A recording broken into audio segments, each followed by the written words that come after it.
Buenas tardes, Benjamín. ¿Qué tal, Federico? ¿Cómo estás? Un placer, es un honor igualmente hablar contigo.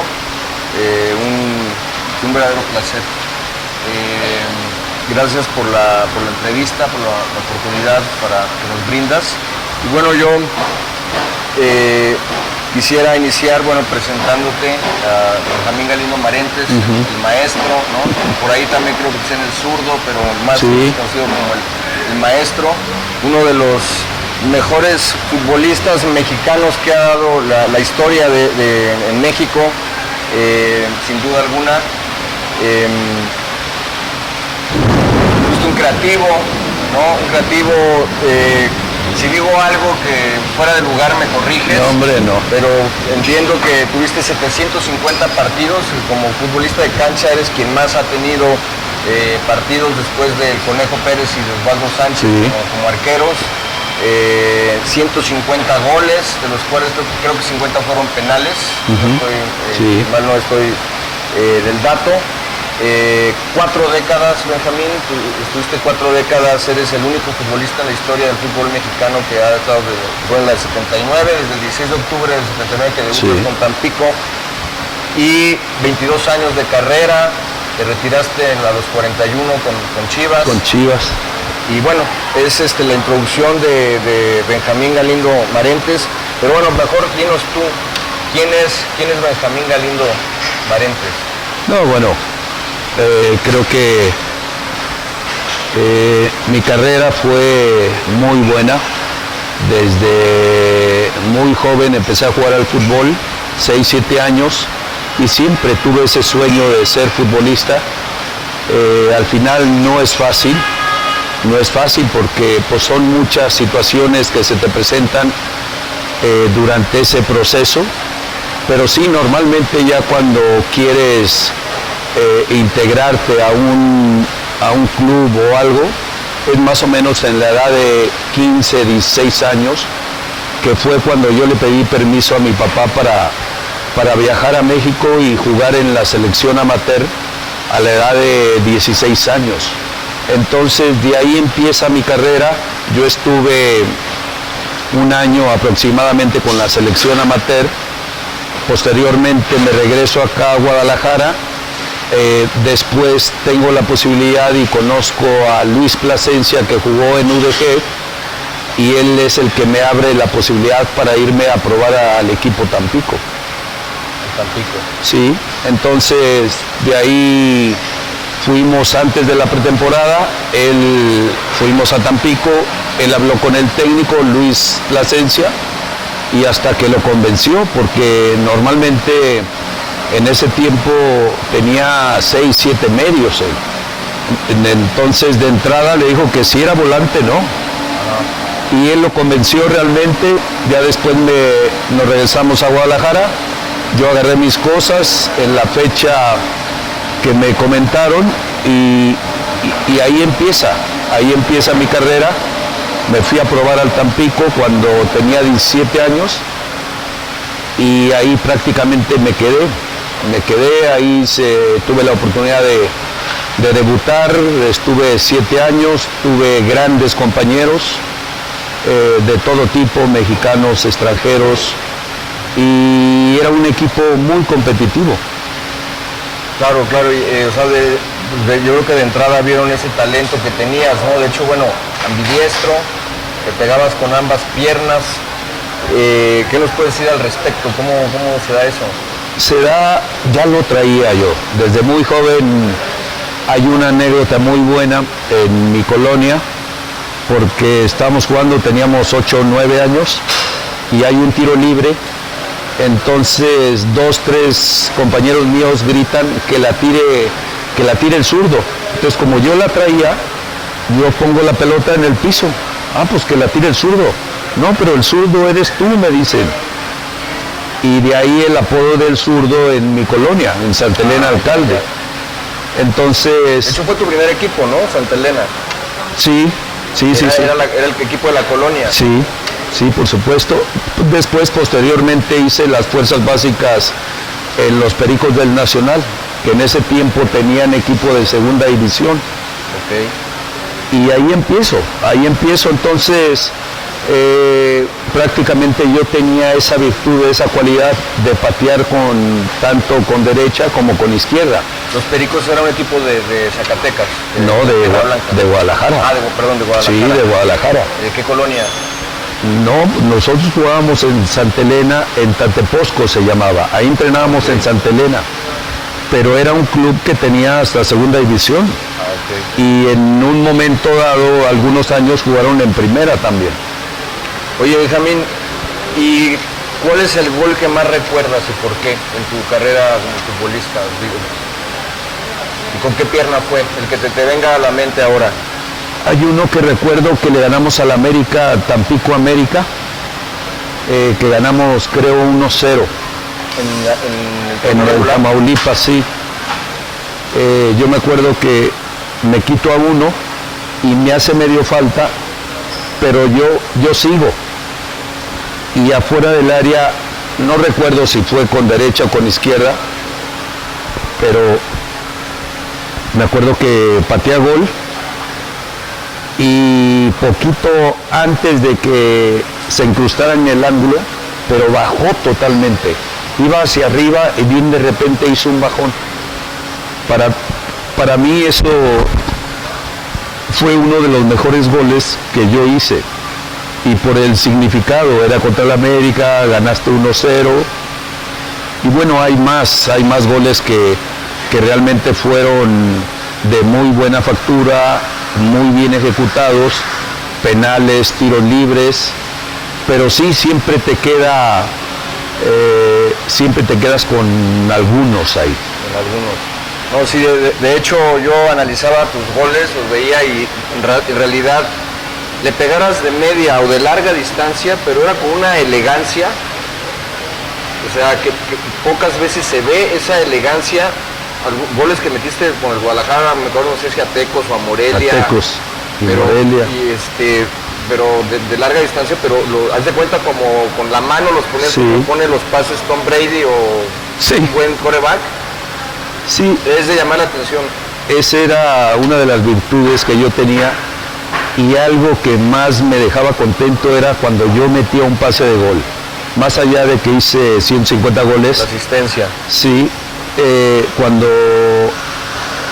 Cuando hacían goles mis compañeros lo festejaba igual como si yo hubiera hecho el gol. Entonces también tenía esa satisfacción. Si hacía goles o si tenía la asistencia, lo festejaba igual. Entonces esa era de las virtudes que uno tenía. Claro, muy interesante. Un don que solamente te dio Dios, ¿no? Un don. Y eso te da las repeticiones. Yo desde que fui profesional, siempre me quedé a patear 1 o 2 horas. Hay muchas anécdotas con mis compañeros, porque normalmente se quedaba el segundo o el tercer portero. Sí. Oye, pero que voy a llegar tarde. No, yo te doy para el taxi, o yo te llevo, te doy para comer. Y eso nos servía mucho a los dos. Yo le digo, a la larga te va a servir también a ti. Claro. A mí me ayudas porque yo pateo derecha, izquierda, penales, tiros libres, tiros de esquina, todo. Y también a ti te ayuda. Y ahí era una competencia con el portero. Claro. ¿Y quién te pone el maestro? El maestro es el señor Almaraz, de aquí de Guadalajara, que es el que da las alineaciones en el Estadio Jalisco. Okay. Él fue el que me puso. El maestro. Sí. Interesante. Sí. Muy bien, maestro. Bueno, Benjamín, tú estuviste como jugador, empiezas en Santa Elena, los Pericos, luego llegas a Tampico, luego un año y descienden, ¿verdad? Sí. Entonces ya pasas a Tampico Madero, luego llegas a Chivas, Cruz Azul, Santos, Pachuca. Y bueno, como el Rey Midas, ¿no? En todo donde llegabas salías campeón, pero dime, deportivamente hablando, digo eso hablando como jugador, ¿no? Deportivamente hablando, ¿tu corazón en dónde está? O sea, si tuvieras que decantarte por uno. Yo creo que en todos estuve a gusto, pero sí prácticamente el que más me llenaba fue Chivas. Chivas, aunque tienen todo mi respeto, tanto Santos, Cruz Azul, Pachuca y lógicamente Tampico, que ahí inicié, pero sí, realmente fueron 10 años con Chivas. 10 años con Chivas, y ahí es realmente donde yo me di a conocer cuando yo llegué en el 86. Tenían... La primera etapa 86 a 94, ¿eh? Sí. Y luego ya. Tenían 17 años que no eran campeones y tuve la fortuna de llegar con el Wendy Mendizábal y ser campeón con Chivas. Precisamente esa final, Benjamín, yo, bueno, y muchos debemos tener todavía como que la interrogante, ¿por qué no juegas la final? ¿Qué pasó ahí? ¿La lesión? Sí, el primer partido me da una patada el central de Cruz Azul, Fuentes, en el Azteca, y ya no pude yo jugar el siguiente partido. Y después duré 10, 15 días en recuperarme. Ya. Sí, realmente el no jugar una final es porque realmente ahí sí traía muletas. Claro. Entonces no podía. ¿La patada o no? En la rodilla. En la rodilla. Sí. Bueno, ahí yo me acuerdo esa temporada, quienes mandaban las asistencias, ¿o eras tú o era el Concho Rodríguez, no? Sí. Ya yo las metía, ¿no? Sí, por supuesto. Sí, una gran temporada ahí que tuvieron. O sea, digo, de pronto ahorita, ¿qué cambios harías tú en la selección? Yo creo que elegir lo que hizo, en este caso, en estos 2 partidos el Tuca, que le tocó dirigir, ver los jugadores, porque el jugador mexicano tiene calidad y sí ve realmente quiénes están en el mejor momento para probarlos, porque hay muchos jugadores que son jugadores de equipo, otros son jugadores de selección, y realmente para esto son este tipo de partidos, para ver y darles la oportunidad a los jóvenes. Normalmente los que jugaron la Copa del Mundo pasado, sí, algunos ya no les va a alcanzar como para estar en el siguiente campeonato mundial. Entonces, ya ir viendo cuál camada y sobre todo la gente de la federación que tenga un gran proyecto a mediano y largo plazo.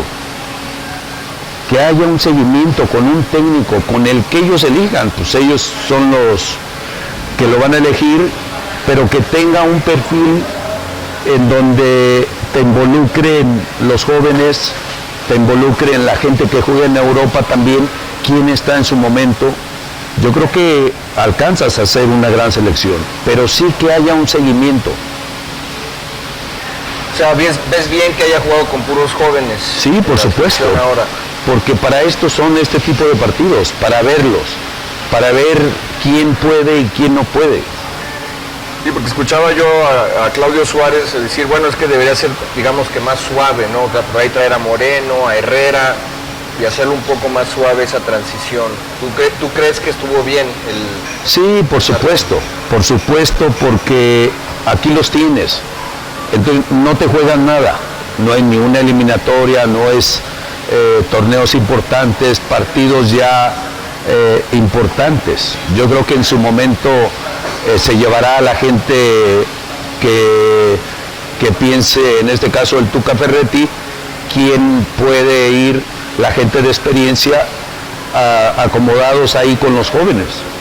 Ahora, hablando del técnico, ¿quién es tu gallo para la selección mexicana de fútbol los próximos 4 años?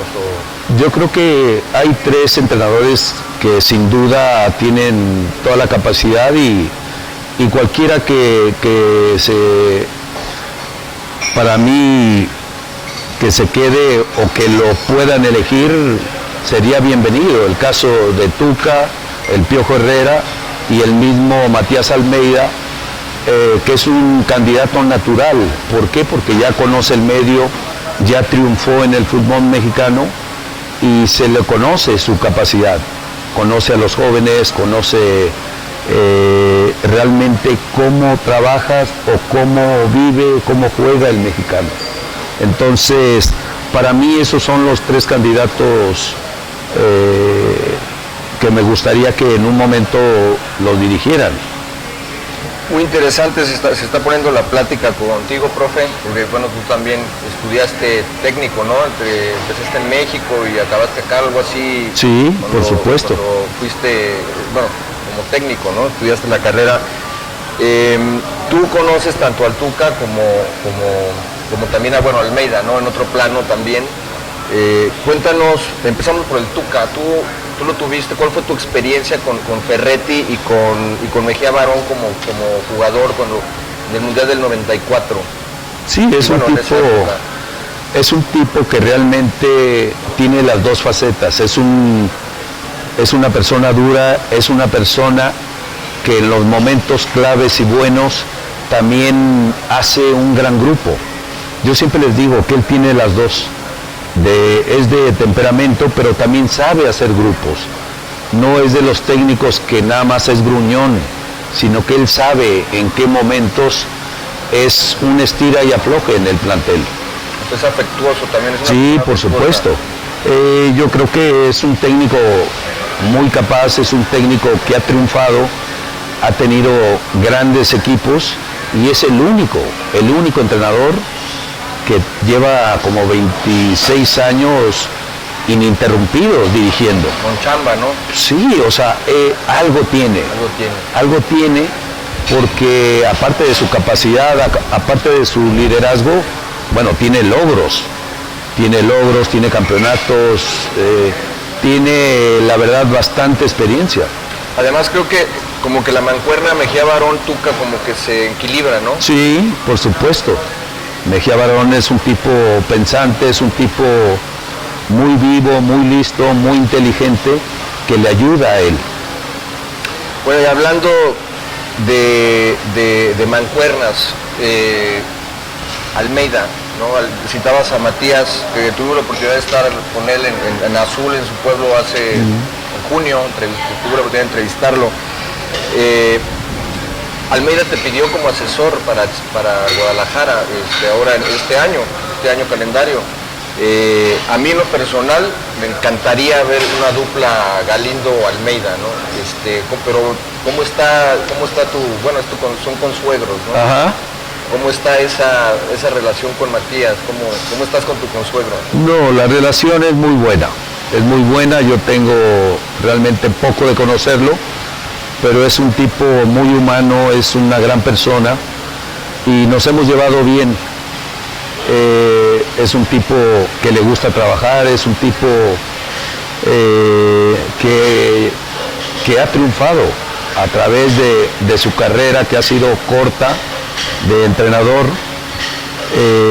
Es un tipo muy derecho, es un tipo preparado, entonces yo creo que tarde o temprano va a tener trabajo. Sí, un trabajador. De hecho me comentaba su mejor amigo de la infancia que hasta junio él no conocía el centro de Guadalajara. O sea, es tan trabajador que no conocía el centro. Bueno, en particular yo creo que esa dupla, mira, yo en lo personal cuando a mí más me ha gustado el Guadalajara, con algún técnico, fue con el Tuca, con Efraín Flores, con el Güero Real y contigo, ofensivamente hablando. Sí. Siento que con Almeida el equipo era muy canchero y también muy dinámico, ¿no? Entrando a un tema futbolístico, en lo estratégico, en lo táctico, ¿cómo te identificas tú con Matías? ¿Cómo es el estilo de Galindo? ¿Cómo te verías tú trabajando con Matías? Porque desde que se dio esa posibilidad, yo dije, wow, ¿no? O sea, me tocó ver a tus Chivas, que ahorita vamos a entrar también a ese tema, ¿no? Ajá. Sí, realmente... ¿Cuáles son las similitudes o las diferencias entre el estilo de Galindo o Almeida? Yo creo que lo que tú le puedas dar, armar bien los grupos, sobre todo en la exigencia ya dentro de un plantel y sobre todo la parte ofensiva. Sí, realmente tienes que tener un equilibrio, pero yo más o menos, como él juega, yo también jugaba. Entonces hay similitudes en cuestión de que los equipos sean mucho más ofensivos. Claro. Entonces encuentras similitudes también en la parte en la ofensiva. Sí, por supuesto, de cómo paran tus equipos, cuál es la prioridad cuando tú eliges un equipo, ir al frente, buscar permanentemente el arco rival. ¿Cuál es el estilo de Benjamín Galindo como técnico? ¿Cómo te defines como en estilo y en formación? Sí, ¿Jugabas 4-4-2? Eso depende. Mira, en Chivas yo jugaba a línea de 5 porque tenía dos carrileros excelentes. Uno era Ramón Morales, el otro era Rafa Medina. Con tres centrales que eran Maza, Salcido y Johnny García. En Cruz Azul jugaba 4-4-2, en Santos jugaba 4-4-2, 4-2-3-1. Depende, primeramente conocer todas las condiciones y cualidades de tu plantel y de ahí partes también. Como técnico, ¿cuál es el juego que te recuerdes que más has gozado y el que más has sufrido? La semifinal contra Tigres, cuando fui campeón con Santos en el 2012, nos llevaban 2-0 de ventaja y falla Lucas Lobos el tercero que lo tuvo a 1 metro y faltaban 5 minutos y 2 jugadas sensacional de Oribe y se llama Quintero. En 5 minutos le dieron vuelta y fue algo sensacional. No se veía. 3-2 en la semifinal. 2-2, pero nosotros quedamos arriba en la tabla y pasamos a la final. La final contra Monterrey. Sí. La que ganas, el título que ganamos, sí, contra Vucetich. Sí. Ese partido lo sufriste, pero a la vez fue algo sensacional. O sea, fue el más sufrido y el más gozado a la vez. Sí. Ya después del partido me decía el presidente, ¿qué pensabas? Le digo, en esos 5 minutos yo estaba rezando, porque no se veía por dónde. Y 2 genialidades de estos 2 jugadores, ni la final la disfrutamos tanto como la semifinal. La gente se quedó, fue impresionante ese partido. Impresionante, habrá que verlo. Sí. Y de hecho, que se me olvide, hay un video del gol que le metiste a la América con el Tampico que me mencionaste al principio de la plática. No sé si tú lo tengas el video. Ese no lo tienes. Habrá que buscarlo en las redes, si no. Sí, y hay otro partido que me dejó mucho, que me marcó, fue el partido de Chivas Boca, que le ganamos 4-0 aquí y empatamos 0-0 allá en la Libertadores. Claro. Fue tú fuiste partícipe de ese 4-0 acá en el Jalisco, ¿no? Histórico. Sí. A Boca. Y luego el 0-0 allá cuando le escupen al Bojo, ¿no? El escupitajo de Benítez, sí. Sí. Ese también. Bueno, ese todos nos acordamos de ese partido, ¿no? Sí. Y también recuerdo un 7-0 tú dirigiendo a Chivas que le metieron al Atlante y luego fuiste a CU a ganarle 5-1 a Pumas. Sí, ese fue mi debut contra Atlante. Fue tu debut con mi Chivas. Mi debut como técnico. Debutas y le metes 7-0 al Atlante. Jalisco. Con el pie derecho. Sí, el profe Cruz. ¿Profe Cruz era? Sí, creo que sí. ¿Mandé? El profe Cruz era el técnico. El profe Cruz de Atlante. Sí. Sí, tu equipo era un equipo muy vertical. Sí. También muy dinámico, muy vertical. Muy dinámico. Aparte, pues tenías la materia prima, tenías grandes jugadores. El Bofo, Palencia. Sí, Ramoncito Morales, Osvaldo, estaba Talavera. A Boca. Sí, fue inolvidable. El disparo del Faro, el Bofo, tenías un equipazo. Sí. Que te afectó precisamente el que llaman a la selección a varios jugadores para la Copa Confederaciones, ¿no? Un año antes del Mundial. Sí, que no los prestaron. Y ahí precisamente en la final que llegas contra Paranaense y en la semifinal. En la ida, ¿no? En la semifinal de ida. Semifinal, sí. Y ahí fue donde 3-0, ¿no? 3-0. Jugaste con más suplentes y te complicó. Sí, no nos ajustábamos ni la banca. Éramos 3 en la banca. Yo creo que ahí, bueno, se nos quedó a todos esa satisfacción. No, cómo no. Como mexicanos y como sí, fue algo muy, muy bonito. Esa Copa América, te enfrentaste a varios equipos fuertes y realmente, tanto aquí en casa como fuera, les ganábamos. Claro. Bueno, todo esto empezamos, digamos, este tema por Almeida, pero te preguntaría, ¿te gustaría verte algún día, Dios mediante, como haciendo mancuerna con Matías en la selección o en Chivas? Porque dice Matías que algún día piensa regresar a Chivas. Sí, bueno, yo creo que es un tipo que tiene su cuerpo técnico, y yo siempre le comento. Él te quería como... En su momento, sí. O sea, en su momento yo siempre le decía, pero es que, ¿para qué me quieres si tienes un gran cuerpo técnico? Y eso hemos hablado últimamente. Y si se da la oportunidad, pues encantado realmente. Encantado. Muy bien. Pues a todos nos gustaría, sería, porque es una mancuerna interesante. Sí. Pues y ahorita vamos a adentrarnos un poco más a ese tema de mancuernas, de sugerencias para nuestro fútbol. Benjamín, ¿cuál consideras tú que es un problema de la selección mexicana en un mundial para llegar al famoso, como dicen, al quinto partido, cuarto, semifinal? ¿La mentalidad, Benjamín, o la concentración, los 90 o 100 minutos de juego, o la falta de calidad del futbolista mexicano? Tú viste esa final de Copa América en donde metes un gol en penal, sí, y nos vacunan con un tiro, un saque de banda, Batistuta, pero una falta de un error de marcación en un saque de banda. Una distracción. Exacto, entonces históricamente, desde mi punto de vista, la selección mexicana en grandes partidos o partidos de morir o seguir, o es mentalidad, o es la falta de calidad, o es la falta de concentración. ¿Cuál consideras tú que es el problema de la...? Yo creo que en la mayoría de mundiales siempre hay algo. Por decir, nosotros prácticamente, a mí que me tocó jugar el único mundial en el 94, fue por penales.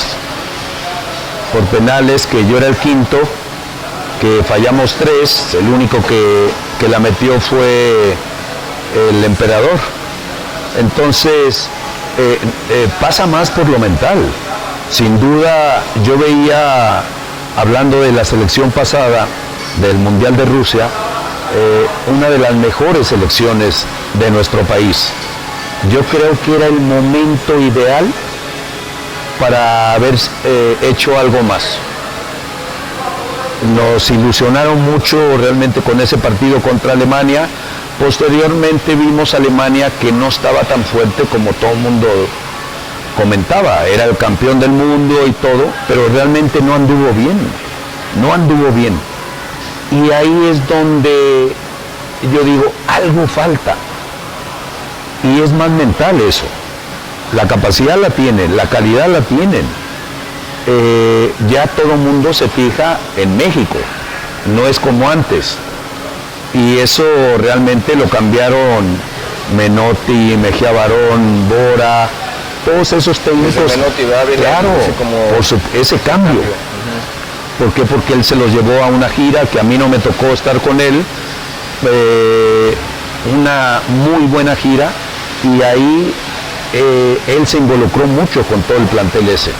Entonces ahí hubo un cambio de mentalidad. Hay que creérnosla muchas veces. No que te agrandes totalmente, pero hay que creérnosla. Claro. Hay que creer en lo que tú eres capaz, en las cualidades, en las condiciones que tú tienes. ¿Tú crees que al mexicano como tal le cuesta creérsela? Muchas veces sí. Y ya hoy en día el jugador mexicano está mejor preparado. Y eso es muy bueno. Muy bueno. Hay una frase que me acuerdo que me gusta mucho, que dice: para ser hay que parecer, y para parecer hay que sentirse, en cualquier índole, ¿no? En cualquier profesión, por supuesto, sí, eso es cierto. Es cierto. Entonces, de esas tres, tú te quedarías con la mentalidad, que todavía falta afinar. No que no tengan mentalidad, sino que es el momento ahí, el momento justo, el momento clave, porque hemos tenido grandes momentos, pero no hemos pasado ese momento. Ese momento que tú dices me recuerda ahorita como a los toreros cuando tienen que meter la espada y matar. Sí. O dicho de otra forma, yo opino y muchos, yo he visto opiniones de colegas y de gente del fútbol de que hablan de que al delantero mexicano le hace falta muchas veces esa letalidad, esa contundencia, esa sanguinariedad para meter el gol en ese momento con esa hambre que se requiere. Se habla de esto, ¿tú crees que hay un tema, algo de razón en esto? Eso tú lo tienes que trabajar. Yo soy centro delantero, yo me quedo a definir día con día. Sí, hoy en día cambió el fútbol, muchas veces no te da tus piernitas para ir a rematar, pero quédate a rematar. Todo eso. Los grandes futbolistas se quedaban, se quedaban. Yo a los jóvenes, cuando yo dirijo, les digo, ¿a dónde van? ¿Qué son? ¿Empresarios saliendo de aquí? Esto es lo que les va a dar para hacer después lo que ustedes quieran. Pero aquí hay que tener ganas y deseo de hacer algo más para sobresalir en su profesión. O sea, ¿te refieres cuando termina el entrenamiento? Cuando termina. O sea, quédate más tiempo, sí, pasión. Por supuesto. Sí. La práctica es el maestro. Siempre. Hablan de Hugo Sánchez, hablas de Borghetti, del Bofo, de Ludueña. O sea, jugadores que realmente tenían esa hambre. Y era una delicia ir a entrenar, ir a jugar. Claro. Sí, muy cierto. Ahora, Benjamín, en lo futbolístico, y hablando de la selección mexicana y también se habla de esa falta de contundencia del delantero mexicano, pero se ha hablado mucho de eso, pero también escuchaba a unos colegas mencionar de que también si nosotros analizamos videos y juegos también de matar o seguir adelante, de morir o seguir adelante, matar o morir, es la aplicación táctica a la defensiva. También vemos goles que le hacen a México, por ejemplo, en el partido México-Suecia y en otros juegos de esas llaves, que no solamente la contundencia, que sino también pasa. ¿Tú crees que el problema está más del lado de la ofensiva o también de la aplicación táctica para defender? ¿Dónde piensas que esté o es un equilibrio? No, tienes que tener un equilibrio ahí. Tienes que tener un equilibrio y trabajar bien las dos fases. O sea, un técnico tienes que estar preparado para todo. Llámese, tú eres un 10, tú eres un 8, un central. Debes de tener la capacidad y sobre todo la gente, los técnicos ya sabes qué tienes que trabajar. Y sí, realmente lo que tú dices, a nosotros nos hacían mucho daño el balón aéreo. La pelota parada siempre nos poníamos a temblar y eso es trabajo nada más. Trabajo y que tengan la confianza. Y creo que eso fue de los aciertos de Osorio, ¿no? El buscar jugadores más altos desde mi punto de vista, porque se dieron menos goles en táctica fija, ¿no? Sí, por supuesto. Contra, ¿no? Sí, que los laterales, los centrales los ponía de lateral. Exacto. Sí, por supuesto. Y después de todas las críticas que hubo de Osorio, creo que fue de lo resaltable, ¿no? Sí. Oye, bueno, y cerrando el tema selección como jugador, Italia 90 era tu mundial, Benjamín. Sí. Y el de tuyo y el de varios, que una camada muy interesante. Muy buena.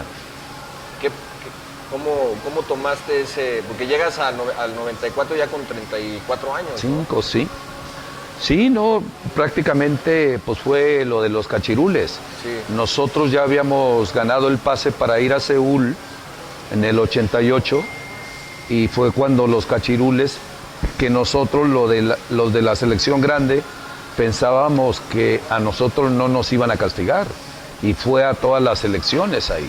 A todo el fútbol mexicano. Entonces ahí pues, te quitó lo que era la Olimpiada y el Mundial. Así es, sí, fue muy doloroso como aficionados, yo creo que a todo el fútbol fue como un sismo, ¿no? Como un terremoto. Claro. Estaba Octavio Mora, Daniel Guzmán, el Chepo de la Torre. No, había una gran camada. Había una gran camada, sí. ¿no? Creo que no sé si Manuel Negrete todavía llegaba a a ese mundial. Sí, también pudo haber llegado. Ya nos contaste el gol que más recuerdas como técnico, ¿no? Que saliste campeón con Santos, esa semifinal contra Tigres. Durante un partido, tú como futbolista, algo que recuerdes, algo que estás en esa pasión, en esa entrega de una cancha, alguna anécdota que recuerdes, que nos quieras compartir. Hay una anécdota muy buena. Yo jugaba en Santos, le vamos ganando 2-0 al Neza de Mohamed y hay un penal. Entonces a mí me la para Pablo Larios. Cuando la para Pablo Larios, la gente, cuando yo la fallo, la gente se para y empieza a aplaudir. Y yo decía, ¿sí eso con qué lo pagas? O sea, fue algo extraordinario para mí, que teniendo una falla, te aplaude la gente por el cariño que te tenían. Claro, porque, bueno, de hecho, yo hasta hace no mucho, yo nunca sabía, yo pensé que no había fallado ningún penal. Yo nunca te vi fallar un penal. Sí. Sí, fallé como fallaste? 8. 8 penales, sí. Y metiste 50 goles, 50. ¿no? Como el 30% de sí. de tus goles. Pero era, porque aparte, o sea, el portero no sabía cómo ibas a disparar, ¿no? Sí, sí tenía derecho, mis estrategias. Derecho y bueno, con la derecha en la sur era una sorpresa para el arquero, ¿no? Para el portero, sí. Profe, bueno, regresando al tema de Chivas, sabemos que Chivas es una tradición, que Chivas es algo muy, muy sagrado, ¿no? No solo para la ciudad de Guadalajara, sino para los aficionados, sino en general para el fútbol mexicano. Yo molesto a la gente que no le va a Chivas. Yo le digo que todos los aficionados al fútbol llevan un Chiva adentro. Se me quedan viendo, ¿por qué, no? Estás loco. Y le digo, cuando tú ves a la selección mexicana, casi es lo que yo siento cuando veo a las Chivas. Como decía Matías, que es como es la selección B, ¿no? Pero, hablando de Chivas, para Benjamín Galindo, ¿qué es el Guadalajara? ¿Es remar contra la corriente? ¿Implica una desventaja? Es algo muy sui generis las Chivas, ¿no? Como cuando yo veo a alguien que le va al Atlético de Bilbao en España, como que les platico de Chivas y se identifican, ¿no? O sea, ¿cómo definirías tú al Guadalajara? No, yo creo que yo a todos los jóvenes les digo cuando los dirijo, si algún día tienen la posibilidad de ir a Chivas, ni lo piensen. Para mí, o sea, es un gran club que mueve masas, que tiene prestigio, que es impresionante ese equipo. O sea, para mí y vaya que yo fui Atlas desde niño. Entonces, pero era el pertenecer a ese club, ser auxiliar, ser técnico, fue realmente mucho, para mí mucho. Conozco la raíz de ese club, entonces hay un gran cariño. Cuando no les va bien, cuando les va bien, pues te da más gusto, ¿no?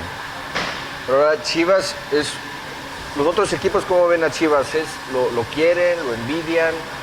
¿Cuál es cómo se respira en el ambiente eso? No, yo creo que no, ese club más bien porque no es odiado. Chivas no es odiado, salvo los que le van al América. Pero en sí los demás equipos realmente no. Yo nunca he escuchado que se expresen mal de Chivas, vaya. Vamos a jugar contra Chivas, molestos o algo, o algún comentario. Realmente no, al contrario. Es el equipo que siempre le quieres ganar, por supuesto. Yo llegué a estar en otros equipos y ¿cómo le hacemos para ganar? Yo me acuerdo cuando jugaba en Cruz Azul, que teníamos un equipazo en los 97, 98, decía, hay que esperarlos. Este equipo es tan dinámico, hay que esperarlos y hay que contragolpearlos y ser certeros. Y eran muy buenos partidos. ¿Pero por qué? Porque era una gran dinámica de ese club. Y no era de que, no, estos pegan mucho, estos son marrulleros. Pues no, realmente al contrario, te daba gusto enfrentarlos y ganarles, vaya.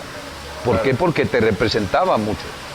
Ahora, pero en Chivas yo he platicado con gente de la institución y bueno, y lo escuchamos en los medios y tal, y es como una exigencia doble, ¿no? O sea,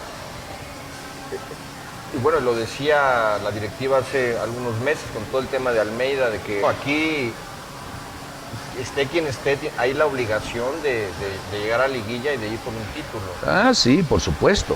O sea, no es pretexto el ser no, solo no. con mexicanos. Y más allá, nunca le vas a decir que no a ese club.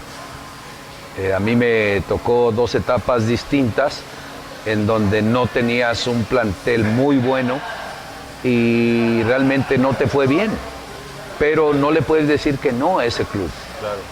De no poder trabajar ahí. En Chivas son, cuando tú llegas como jugador, como entrenador, o entras bien o no entras, o tardas.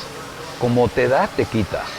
Es un equipo que a mí, el presidente que me contrata fue don Marcelino García Paniagua, me dice, no tienes idea de a dónde vas a ir. Lo que escuchaba nada más, pero hasta ahí y punto.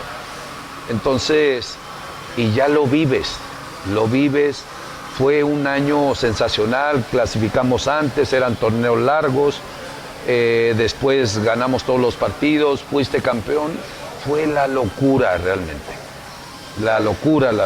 Entonces, es como te digo, si tú no entras bien, más allá de que tienes la capacidad, si no entras bien de entrada, la gente también es muy exigente.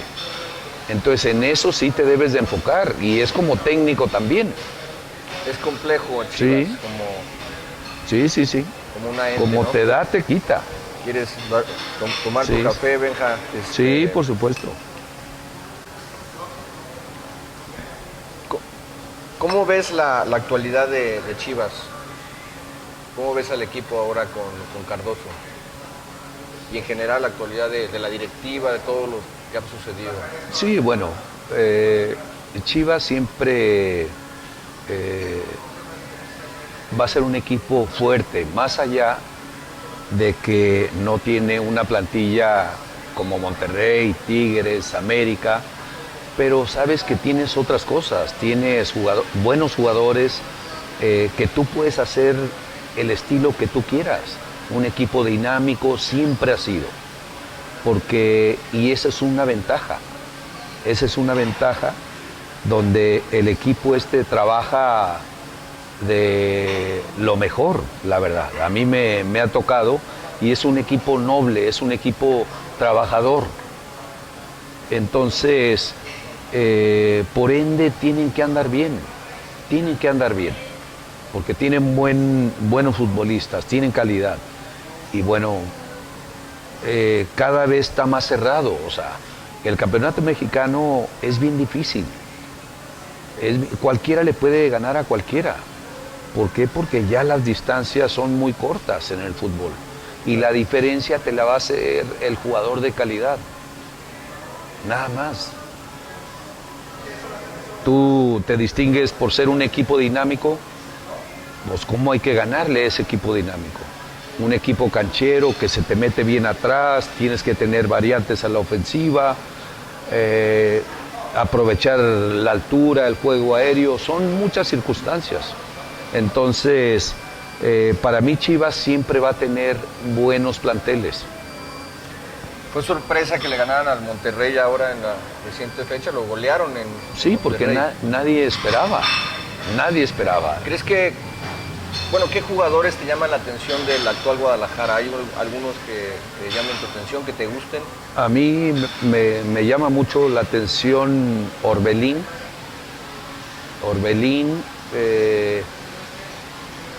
Es el que más me llama la atención. Orbelín Pineda. Sí, porque Chivas gira alrededor de él. Si él anda bien, anda mucho mejor el equipo. Sin menospreciar a los demás. Está Pulido, está la Chofis, que juega bastante bien, el mismo Brizuela. arriba, gente de experiencia, está Salcido, está Jair, está el mismo Michael Pérez, que es un gran contención. O sea, tienen jugadores. Claro. Pero sí, a mí el que más me agrada es Orbelín. ¿Es que Cardoso esté haciendo algo? Bueno, hace 2 semanas en conferencia de prensa precisamente yo le hacía la crítica a Cardoso que su equipo no era letal. Hago mucho énfasis en eso porque le digo, oye, tú siendo el segundo mejor extranjero y en goles, ¿no? Él metió 249 goles, solo detrás de Banibaldo Castro Caviño y solo Hermosillo y Borghetti, me parece, los primeros 4 goleadores en la historia. Le digo, pero tu equipo no es sanguinario, ¿no? Porque ese partido lo pierden, ¿no? Tuvieron oportunidades y lo pierden con Pachuca. Sí. Y no sé si resulta que ahora fueron letales, las que lo tuvieron en Monterrey las metieron. ¿Crees que Cardoso esté trabajando en ello? Porque yo también a la Chofi la veo un poco más, lo veo más con más confianza. Más suelto. Más suelto. Con Matías, me consta que se vio que Matías le trató de ayudar, puso lo imposible por ayudarlo hasta acá, hasta el apodo trató de erradicarle, pero ahora con Cardoso siento más confiado a la Chofi, como que... ¿Crees que Cardoso esté haciendo ahí Debe de hacer. labor Debe de hacer. coach? Sí, por supuesto. Y tú te das cuenta cuáles son las situaciones que debes de trabajar más. El caso de ellos tienen muchos delanteros y tienen calidad. ¿Qué tienes que hacer? Tienes que trabajarlos en definición. Y por supuesto, yo creo que eso lo trabaja. Eso también deben de tener la capacidad los jóvenes que tienen la oportunidad y tienen que aprovecharla. Claro. Benjamín, hace ratito mencionaste a don Marcelino García Paniagua. Tú no te dejaron ir a Europa en su momento, ¿no? Sabemos esa anécdota. Sague por ahí también alguna vez comentó que el América no lo dejó ir. ¿Hoy crees que se le da más oportunidad de salir al futbolista mexicano? Sí, por supuesto que sí. En este caso, digamos, te preguntaría, ¿cómo es tu relación? ¿Cómo quedaste? ¿O qué opinas de Jorge Vergara? No, la verdad conmigo siempre se ha portado muy bien. Yo tengo una buena relación con él y siempre la voy a tener. ¿Por qué? Porque yo he visto en él muchas cosas muy de cerca. En su momento fue el que económicamente le metió lana y cambió el giro del futbolista de lo que era Chivas. Metió psicólogos, metió escuela, o sea, algo que realmente ayudó a ese club. Y es lo que yo me quedo con eso.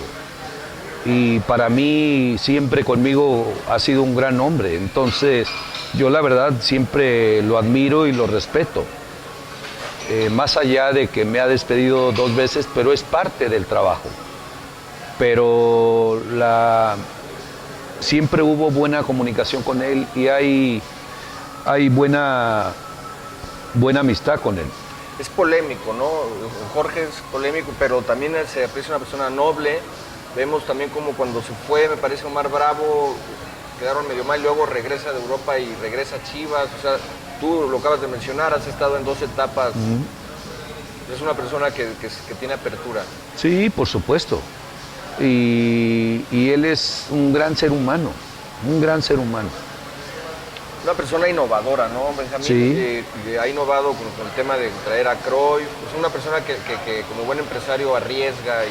Siempre, es un visionario, está más adelante en todo realmente, en todo. Aunque también ha tocado ciertos puntos medulares del Guadalajara que a muchos que no ha gustado, por ejemplo, cuando el tema del escudo, ¿no? que cambió un tiempo. El Guadalajara es una institución muy seria, que transmite una imagen de integridad a lo largo del tiempo y de repente esa misma innovación lo vuelve polémico, ¿no? Sí. Y de repente yo escuchaba el otro día al Yayo de la Torre y digo, tu corazón, tú dijiste soy Chiva, ¿no? Y dice el Yayo, no, pues fútbol.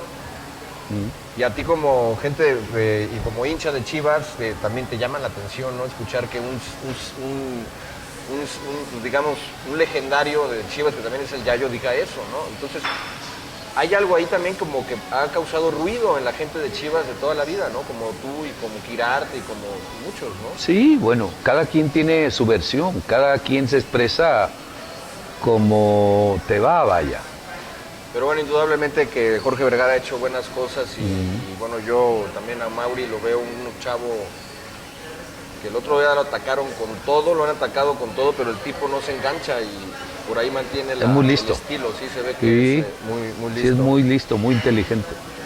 Volviendo al tema un poco de selección, Benjamín, los colegas periodistas, siempre se ha hablado, y ahí es donde también tú como gente autorizada para hablar del fútbol mexicano y de la selección, yo he escuchado varias veces que los periodistas dicen, no, pues deberían de hacer un comité o como lo manejan en las empresas, una junta de consejo donde estés tú, donde esté Mejía Barón, La Puente, Hugo Sánchez, Tomás Boy, o sea, gente del fútbol mexicano.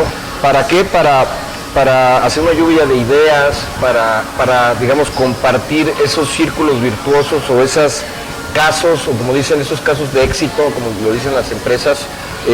Por ejemplo, el caso de la Sub-17 del 2005, el caso de la Sub-17 en 2011, la medalla de oro en los Juegos Olímpicos en Londres.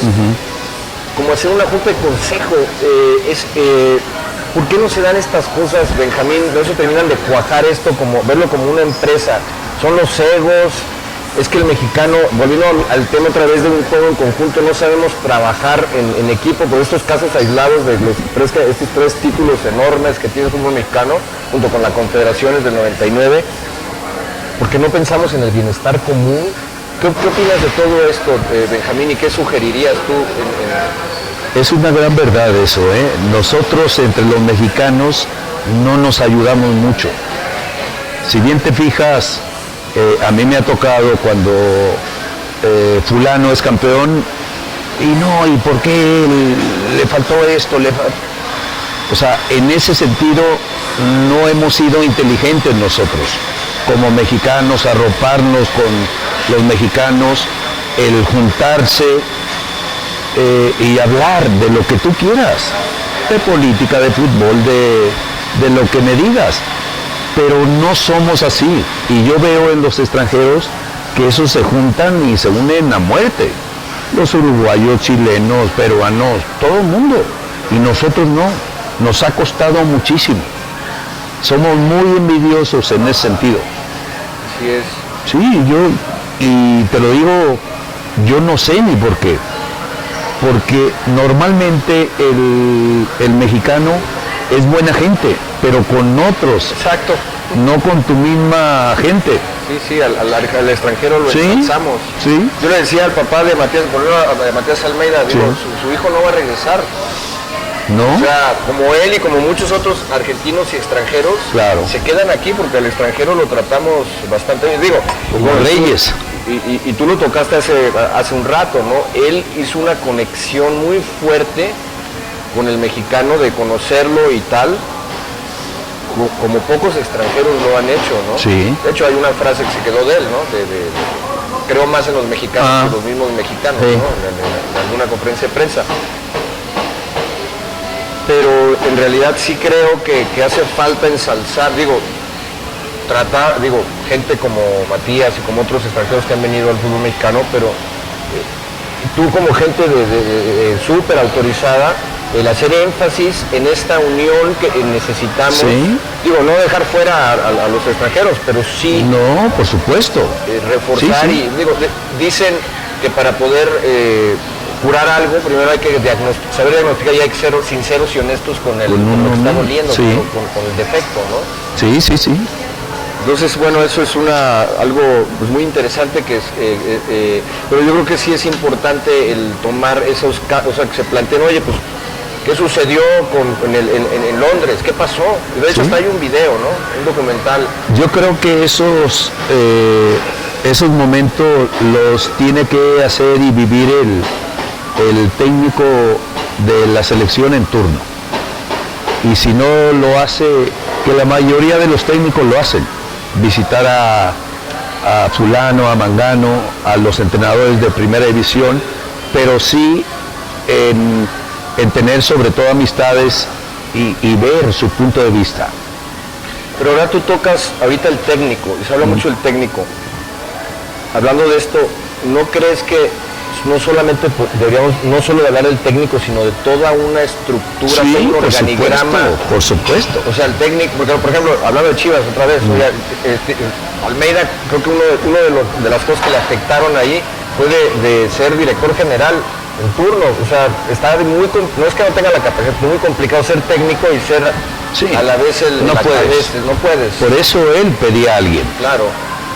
Y lo mismo sucede en la selección, ¿no? O sea, ¿sí? Hubo un tiempo en que el Piojo estaba solo y Peláez ya se había ido. Entonces se vuelve a manejar mucho como el humor, cómo me levanto hoy y cómo hago cambios, y no como una estructura, una empresa. Pero una estructura firme. Exacto. Firme. En todos los niveles. En todos.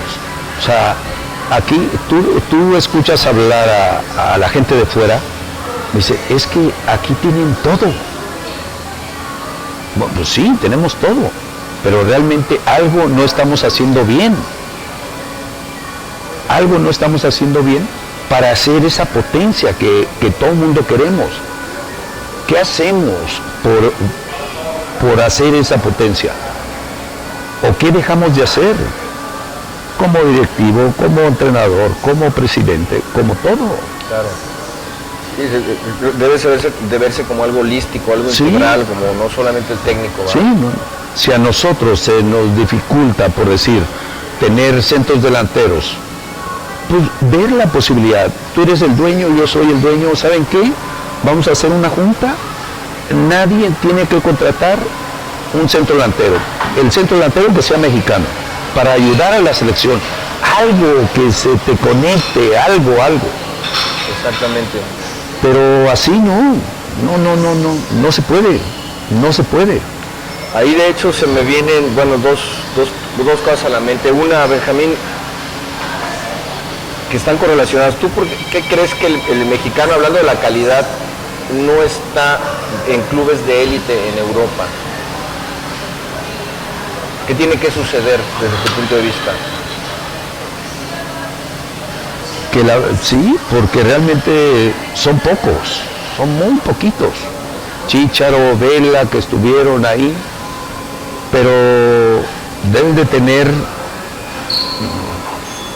yo creo, y muchas veces no todo es la calidad en el futbolista. Tienes que tener buena mentalidad, ser un buen hombre, es un sinfín de cosas que tienes que reunir para jugar en uno de los equipos. Claro, la disciplina, la integridad y tal. No me digas que Herrera no puede jugar en cualquier parte del mundo, en el Real Madrid, en el Barcelona. Para mí tiene toda la capacidad. Hace ratito mencionabas de decir, oye, ¿por qué no se ponen de acuerdo y que el del centro delantero sea mexicano?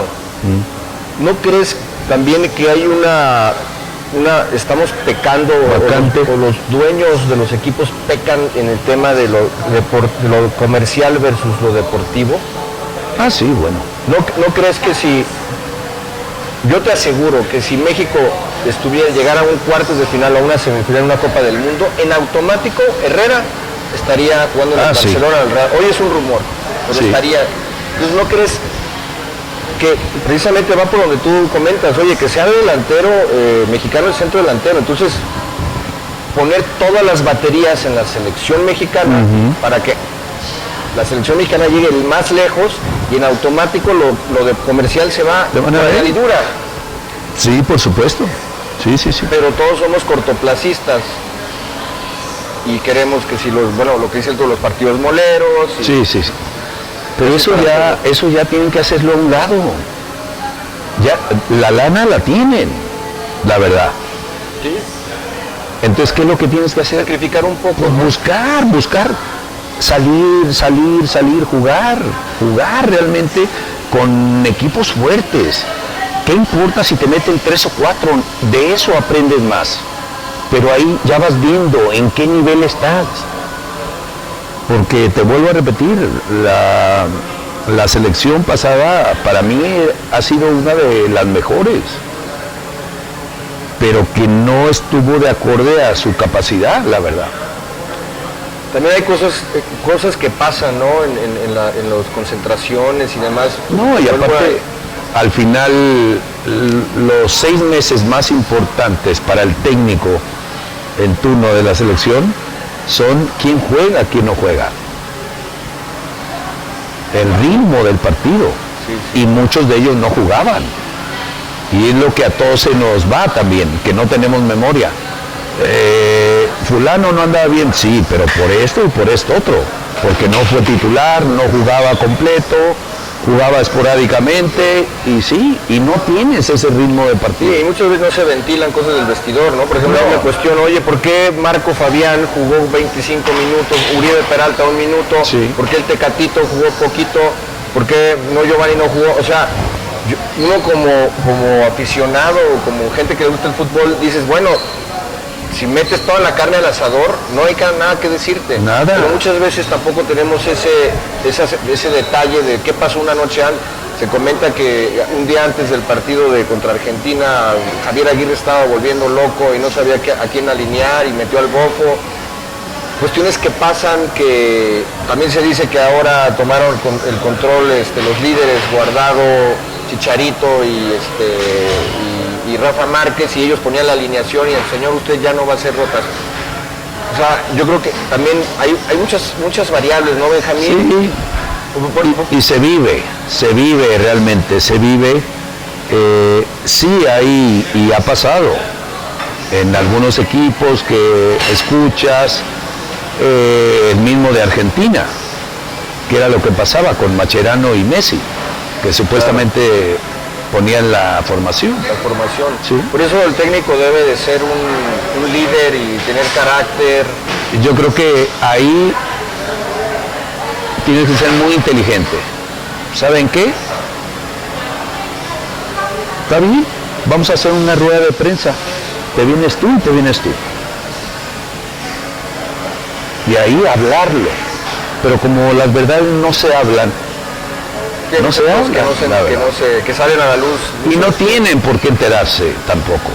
Entonces, yo insisto que sería muy bueno el que haya gente, digamos, ¿cómo decirlo?, bien intencionada, bien formada, educada, que dice, si yo a ti, técnico, Benjamín Galindo, te doy el poder de ser técnico, ejércelo y darte ese poder y morir.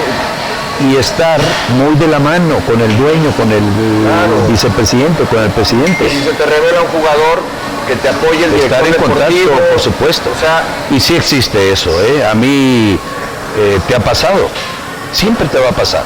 Siempre tienes uno que te hace la vida imposible. Pero muchas veces necesitas el apoyo de tu superior sí, y tú mismo. O nada más comunicarle, oye, pasó esto y esto otro y está fuera. Ah, sí, tú haz lo que tengas que hacer y punto. Y el otro tema, profe, es, ¿consideras que México está a punto? Bueno, me recuerdo a la selección española que muchos años no llegaba y no llegaba y no llegaba, todos tenemos esa esperanza. ¿Crees que algún día México dé ese paso? Sí, por supuesto que sí. Por supuesto, yo tengo mucha fe y confianza por todo lo que tenemos en México. No es de la noche a la mañana que se haga. Tenemos todo realmente. Nada más hay que tener logros ahora. Profe, si tuvieras que darle un consejo a tu hijo como futbolista, ¿qué consejo le darías? Si le tuvieras que dar uno, el más importante, a Benjamín Galindo Jr. Un consejo. Estoy muy de cerca con él, hablamos de todo y siempre le digo que sea un profesional. Que sea un profesional. Y te da gusto porque tiene el perfil. Yo la verdad es algo que siempre me ayudaban. A él nunca lo levantamos nosotros, ni sus hermanas, ni mi señora, ni yo. O sea, es un tipo muy profesional, un tipo con mucha personalidad. ¿Cómo defines profesional? De que sabe qué comer, sabe los descansos y me dice a mí, sabe cuándo puede salir sin ningún problema. O sea, a eso yo le llamo profesional, al tipo que descansa cuando tiene que descansar, que come lo que tiene que comer, que hoy en día es fundamental en el futbolista. Y lo otro que más me gusta es que juega y estudia. Claro, importante. Entonces aprovecha el tiempo. El tiempo fantasma. Así es. Sí. Muy bien. Bueno, ya casi para finalizar, maestro, te voy a nombrar unas frases y tú me dices qué piensas de esto. Copa América. No tendrían que haberla dejado ir. Y como jugador, ¿cómo viviste esa Copa América en Ecuador? Era, la verdad fue algo sensacional porque era la primera vez que nos invitaban y llegar a una final pocos lo hacen. ¿Cómo se llama el portero a quien le metiste el gol? Goicoechea. Goicoechea. Sí. Y Copa Libertadores, Benjamín. Era algo también que te dejaba mucho. Mal le dejaba a los clubes de Sudamérica el participar nosotros. Pero realmente son grandes torneos que por ningún motivo tendríamos que haber dejado de ir. ¿Gozaste cuando...? Sí, por supuesto. Cuando lo dirigiste. No, yo lo viví y la verdad que son de los torneos importantes que quieres ganar. Exacto. ¿Qué piensas de los extranjeros en la Liga MX? Que hay muy pocos ídolos. Hoy en día, si anteriormente cuando yo jugaba eran 3 extranjeros y siempre uno estaba en la banca, hoy se me hacen muchísimos. Realmente son pocos los que vienen a dejar escuela o que son y se vuelven ídolos. Y anteriormente en cada club tenías 1 o hasta 2 tenías. Claro. Entonces a mí realmente compran por comprar realmente. Porque hay jugadores que ni juegan. Como todos, o sea, el negocio. Sí. Y eso realmente a mí no me gusta porque que ellos no tienen la culpa del jugador. Al jugador lo contratan y viene. Pero realmente que te deje escuela son muy pocos. Claro. ¿Qué opinas de Maradona, que está aquí ahora en Dorados? ¿Le viene bien al fútbol mexicano? Es un boom, es un golpe mediático. La verdad que como jugador fue lo máximo. Y bueno, ya como persona ya no. Pero bueno, yo creo que siempre el tener un ídolo, una gente tan conocida, es un golpe mediático muy bueno. ¿Hasta dónde puede llegar su conocimiento? Entonces, pues hay que verlo porque realmente ha sido técnico y no ha tenido éxito, pues. Así es. Pero sí, simplemente Diego Armando Maradona, pues, te impacta, vaya. Claro, sí. Ahora, volviendo otra vez a retomar la pregunta, ya con toda esta plática, ¿qué cambios tú le sugerirías para el fútbol mexicano? ¿Qué cambios? Yo te digo, son 3 si quieres. Demasiados extranjeros. A mí, yo bajaría a 3 o 4 cuando mucho. Pero realmente dentro de esos 3 o 4, 2 de seguro van a ser de calidad. La otra es, hablamos de la estructura, tú lo comentaste muy bien, pero hay que hacer algo. ¿Qué he dejado yo de hacer como directivo, como dueño, como jugador, todos los que están involucrados en el fútbol, para mejorar también eso? Hay muchos equipos que te dan todas las herramientas para que tú crezcas como persona también, y eso es muy bueno. Por eso te hablo que ya hoy el futbolista está mejor preparado, vaya. Claro. Entonces básicamente lo de los extranjeros es algo que tú cambiarías. Y bueno, regresar a Copa América, Libertadores. Sí, bueno, por supuesto, y eso te da mucha experiencia, el fogueo, el enfrentarte a equipos fuertes, equipos que realmente te dejan enseñanza. Ok. O sea, ¿algún ídolo que hayas tenido en el fútbol como niño, como jugador? Como niño era el Ricardo El Astroboy Chavarín. Ah, caray. El del Atlas. Del Atlas, no, pues es que yo... Sí, no, tú ni lo ubicas, yo creo. Pero de hecho, dices que tú eras hincha del Atlas. Sí, de niño. Y ahora, bueno, ¿ya cambió eso o cómo estuvo? Cambia cuando ya eres profesional, vaya. Sí, yo era hincha de Atlas, pero cuando empecé a jugar en el Tampico, mi sueño era jugar en Chivas, por lo que me platicaba. Ya, sí. Muy bien. El fútbol ha cambiado. Tú eras un 10, como futbolista, fuiste un 10. Hoy el 10, ¿qué es? ¿Enganche, media punta? Es media ¿Sigue punta. siendo lo mismo? Pocos equipos lo tienen, ¿eh? Ya es un media punta, es un delantero más. Un delantero más. Sí. Benjamín, ¿algo más que quieras agregar? No. Realmente hablamos de todo un poquito y no, con eso. Sí. Muy bien, Benjamín. Bueno, pues agradecerte el tiempo de la entrevista, la calidad de la misma.